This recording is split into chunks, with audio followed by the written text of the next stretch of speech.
Good day, I'm Lorraine Mendez and this is your JIS News for Tuesday, June 4. June 19 to 22 has been declared the official period of mourning for the late former Prime Minister Edward Seaga. During this time, flags will be flown at half-mast. Minister of Culture, Gender, Entertainment and Sport Olivia Grange provided the details yesterday during a press conference at the office of the Prime Minister. It means that government will not have any social activities. Official activities that were scheduled will be postponed where possible. Travel will be limited by government officials, and the flag will be flown half-mast. And government is also appealing to the public to recognize that period and to assist to the extent they can in observing a certain decorum during that period. Mr. Seaga's body will lie in state at the National Arena on June 19, and a special sitting of both Houses of Parliament will convene at 2 p.m. to pay tribute to him. Mr. Seaga's body will also lie in state in a closed casket at other locations across the island. On June 5, it will be at the Jamaica Labour Party headquarters in Kingston from 11 a.m. to 2 p.m.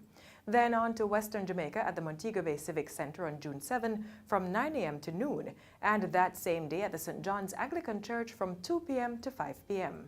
The body will return to Kingston, where it will lie in state at the Tivoli Gardens Community Centre on June 10 and Denham Town Community Centre on June 11 from 10 a.m. to 1 p.m. on both days.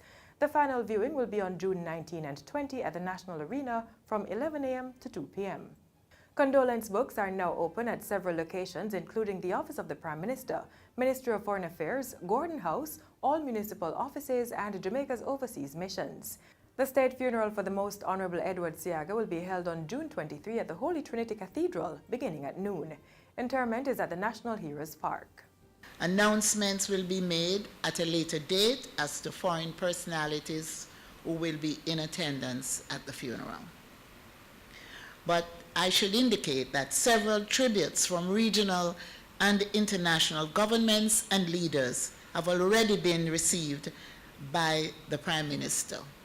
406 families are to benefit from the latest housing development at Hummingbird Meadows in Birds Hill, Clarendon. Prime Minister Andrew Holness broke ground on Friday for construction of the solutions, which represent Phase 2 of the National Housing Trust development. It will include 101 bedroom and 236 two-bedroom houses, as well as 70 serviced lots on 117 hectares of land, 10.43 kilometers northwest of Maypen.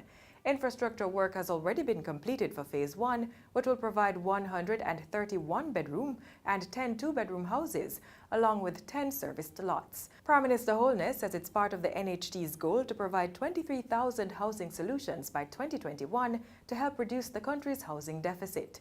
And this would assist in significantly reducing, if not eliminating, squatting. It would assist significantly in providing housing solutions for new entrants into the housing market and persons who have worked all their lives and would have saved up and are seeking to find reasonable, comfortable housing solutions. Both phases of Hummingbird Meadows are being developed at a cost of approximately $1.66 billion.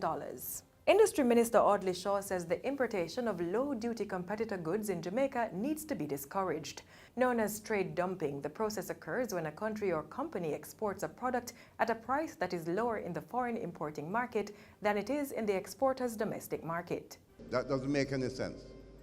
That's another one that I want to penetrate much more deeply and to engage our Minister of Finance in working on that to keep the field reasonable and competitive. The minister was addressing a ceremony to commission a metal splitting plant at Arc Manufacturing in Kingston recently. The new plant will position the company as Jamaica's only service provider of metal splitting. A protocol is to be established at hospitals across the island to ensure that police officers who are injured on duty are given priority attention.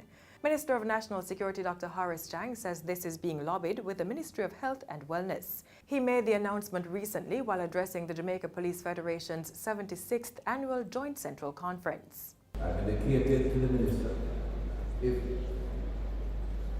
there is need for medical equipment, pins, plates, etc., it should be allowed to move as quickly as possible.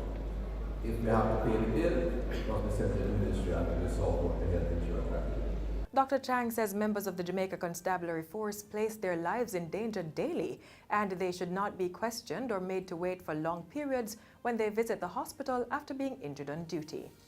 And finally, the Meteorological Service of Jamaica says experts are anticipating 9 to 15 tropical storms for the 2019 Atlantic hurricane season, which began on June 1 and ends on November 30. Director Evan Thompson says 4 to 8 of these could become hurricanes, with 2 to 4 being major hurricanes. Meaning they will reach category 3, 4, or 5, creating significant catastrophic damage to the island's infrastructure. Mr. Thompson was speaking at the Office of Disaster Preparedness and Emergency Management OPM Press Conference recently. At the function, Chairman of OPM, Joy Douglas, implored Jamaicans to increase their preparedness for any eventualities. She says persons, particularly those living in vulnerable areas, must heed warnings, remain alert, and put measures in place to ensure their safety during times of emergencies. You will find in the target population a distinction between those who let their guard down completely and those who never raised it in the first place. This only makes the efforts of the government through OPM and all its partners even more critical. Awareness and acceptance are vital to the behavior change that must occur for optimal disaster mitigation to be realized. The OPM Press Conference was used to launch activities for Disaster Preparedness Month under the theme Reducing Risk, One Community at a Time. And that's it for JIS News Today. I'm Lorraine Mendez. Thanks for watching.